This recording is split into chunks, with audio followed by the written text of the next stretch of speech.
অতিবৃষ্টি, পাহাড়ি ঢল ও ভারত থেকে নেমে আসা পানির তোড়ে কুমিল্লার বন্যা পরিস্থিতির আরও অবনতি হয়েছে। ভয়াবহ অবস্থা তৈরি হয়েছে কুমিল্লার নাঙ্গলকোট, মনোহরগঞ্জ ও চৌদ্দগ্রাম উপজেলার অধিকাংশ গ্রামে। কোথাও কোথাও ঘরের চাল ছুঁয়েছে বন্যার পানি। পানিবন্দী অন্তত 10 লাখ মানুষ। সহায় সম্বল হারিয়ে পথে পথে দিন কাটাচ্ছেন গোমতী নদীর তীরবর্তী অঞ্চলের বাসিন্দারা। এসব এলাকায় তলিয়ে গেছে শত শত মাছের ঘের, আউশ আমন ধানের বীজতলা। দেখা দিয়েছে বিদ্যুৎহীনতা ও সুপেয় পানির সংকট।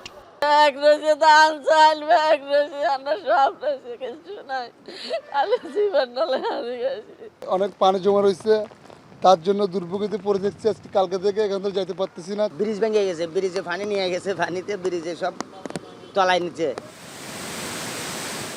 ভারী বৃষ্টি আর ভারতের ত্রিপুরা রাজ্যের উজান থেকে নেমে আসা পাহাড়ি ঢলে বন্যার ভয়াবহ রূপ দেখছে ব্রাহ্মণবাড়িয়ার মানুষ।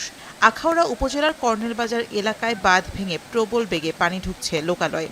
তলিয়ে গেছে আখাউড়ার 34টি গ্রাম। এছাড়া প্লাবিত হয় আখাউড়া স্থলবন্দর দিয়ে পণ্য রপ্তানি ও যাত্রী পারাপার কার্যক্রম বন্ধ রয়েছে। এখনো পর্যন্ত সরকারিভাবে কোনো আমরা সুযোগ সুবিধা পাইনি।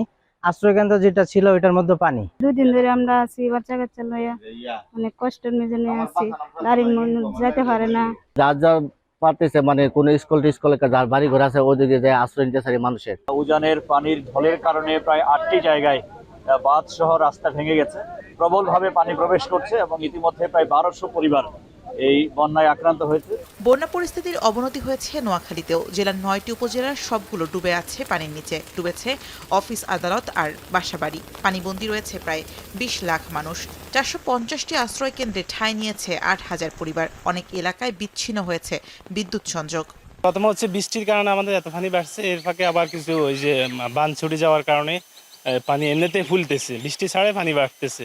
জনজীবনের অবস্থাতে একেবারেই খারাপ। এখন কোনো দিকে যাইতে হলে পানির মধ্যে ভিজে ভিজে যাওয়া লাগতেছে। নোয়াখালী সুপার মার্কেটের সামনে পর্যন্ত পানি তলিয়ে গেছে সব। মৌলভীবাজারের মনু নদীর পানি চাঁদনীঘাট পর্যন্ত বিপদসীমার ওপর দিয়ে প্রবাহিত হচ্ছে। এরই মধ্যে মনু নদীর 1টি পয়েন্ট ও ধলাই নদীর 8টি পয়েন্টে বেড়িবাঁধ ভেঙে পানিতে তলিয়ে গেছে শতাধিক গ্রাম। পানিবন্দী 2 লাখ মানুষ। যে কোনো সময় বাঁধ ভেঙে শহর তলিয়ে যাওয়ার আতঙ্কে রাত কাটাচ্ছেন অনেকেই। নিজেদের মালামাল সরিয়ে নিতে মাইকিং করছে প্রশাসন। আমাদের এখন কোমর পর্যন্ত পানি, বহুত জিনিস আমাদের ক্ষতি হয়েছে। আমরা পানি ভেঙে ভেঙে এগুলি আনলাম, আইনা এখানে রাখলাম, আর অন্য জায়গায় গিয়া থাকতে আছি। বৃষ্টিপাত অব্যাহত থাকায় দুর্ভোগ দীর্ঘ হচ্ছে রাঙামাটির 10,000 মানুষের। প্লাবিত রাঙামাটির বাঘাইছড়ি নিম্নাঞ্চলে 30টি গ্রাম। তবে নতুন করে বৃষ্টির পূর্বাভাস না থাকায় দেশের উত্তর পূর্বাঞ্চলে বন্যা পরিস্থিতির উন্নতি হতে পারে বলে জানিয়েছে দুর্যোগ ব্যবস্থাপনা ও ত্রাণ মন্ত্রণালয়। আগামী 24 ঘন্টা যেটা হতে পারে সেটা হচ্ছে উত্তর পূর্বাঞ্চল এবং তৎসংলগ্ন উজানে ভারী বৃষ্টিপাতের প্রবণতা কমে আসতে পারে। এছাড়া উত্তর পূর্বাঞ্চলের মৌলভীবাজার বন্যা পরিস্থিতি প্রাথমিকভাবে স্থিতিশীল থেকে উন্নতি হতে পারে। এখনকার যে পরিস্থিতি সেখানে প্রধান হচ্ছে এই মানুষের জীবন রক্ষা করা সর্বোচ্চ চেষ্টা। সেখানে সেনাবাহিনী, নৌবাহিনী ডিজাস্টার ম্যানেজমেন্টে কাজ করে, তাদের সবাইকে নিয়োজিত করা হয়েছে।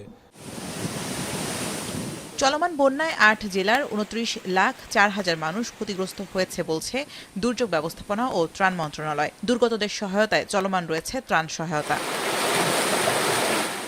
শামীমা রহমান শাম্মী, এখন।